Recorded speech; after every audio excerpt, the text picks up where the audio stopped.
Hello everyone, আশা করছি সকলে অনেক ভালো আছে। আমাদের মন অনেক বেশি খারাপ হয়েছিল, কোনো কিছুই ভালো লাগতেছিল না। আজ সেন্ট মার্টিন ট্রিপের শেষ দিন ছিল, আর এত সুন্দর ভিউ ছেড়ে আমরা আজকে ব্যাক করব।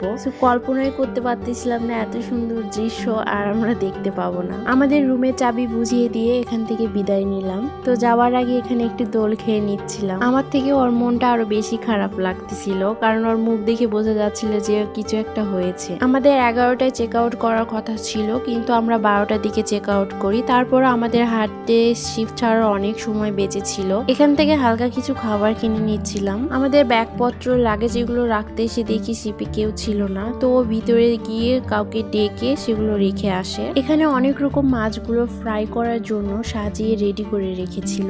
আমরা সেখান থেকে অর্ডার দিয়ে কিছুক্ষণ ওয়েট করতেছিলাম। এগুলো দিয়ে আমরা দুপুরে লাঞ্চ শেষ করে নিই। লাঞ্চ শেষ করে ঠান্ডা খাচ্ছিলাম, তখন আমাদের হঠাৎ করে মনে পড়লো এখন তাড়াতাড়ি শিপে না উঠলে পরে হুড়োহুড়ি করে উঠতে হতো। শিপে উঠবার পর আরো বেশি খারাপ লাগতেছিল।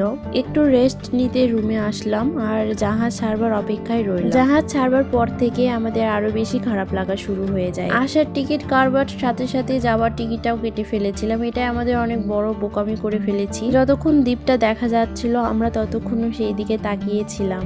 আমি ওকে বারবার একটা কথা বলে বিরক্ত করতেছিলাম, আমাকে নিয়ে যেও না, আমি এখানেই থাকবো। কিন্তু কি করব, যেতে তো হতোই। মনটা পড়ে রইল ওই দ্বীপে আর আমরা এখন শিপে। তারপর আর সময় কাটতেছিল না, কি করব বুঝতে না পেরে পুরো শিপ ঘুরে বেড়াচ্ছিলাম। একবার এদিক থেকে ওইদিকে যাচ্ছিলাম, উপর থেকে নিচে আসতেছিলাম। আমরা শিপে ওঠার পর থেকে আর আমাদের ডেকে যায় নাই, তো আমরা বাইরে সব সময়ের জন্য বসেছিলাম। কে কি করতেছিল সবকিছুই দেখতেছিলাম। অনেকক্ষণ পর আমরা বুঝতে পারলাম যে অনেক জোরে বাতাস শুরু হয়েছে আর সাগর পুরো উত্তাল হয়ে ওঠে। সমুদ্র উত্তাল দেখে আমার একটু করে ভয় লাগতেছিল, কিন্তু একটু পরে দেখি প্রায় সবাই ভয় পাচ্ছে। না জানি কি হয়, আমরা আদৌ কক্সবাজার পৌঁছাতে পারবো কিনা। তারপর আমরা দুজন উপর থেকে কফি নিয়ে আসি। কফি খেতে খেতে আমরা সমুদ্রের উত্তাল সেই ঢেউগুলো দেখতেছিলাম, আর আমার মনে মনে মাঝে মাঝে টাইটানিক মুভিগুলোর সিনগুলোর কথা মনে পড়তেছিল।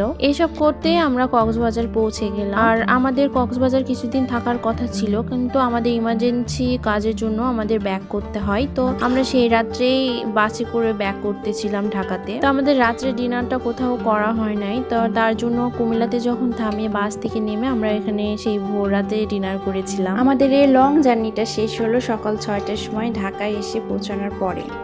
আমরা বসুন্ধরা শপিং মলের এই পাশটায় ওয়েট করতেছিলাম কখন খুলবে। তো যখন শপিং মল খুলে দেয় তারপরে আমরা আইফোন কিনে করে দেন আমরা রাজশাহীতে ব্যাক করি। তো এই তো, ভালো থাকবেন সবাই, টাটা।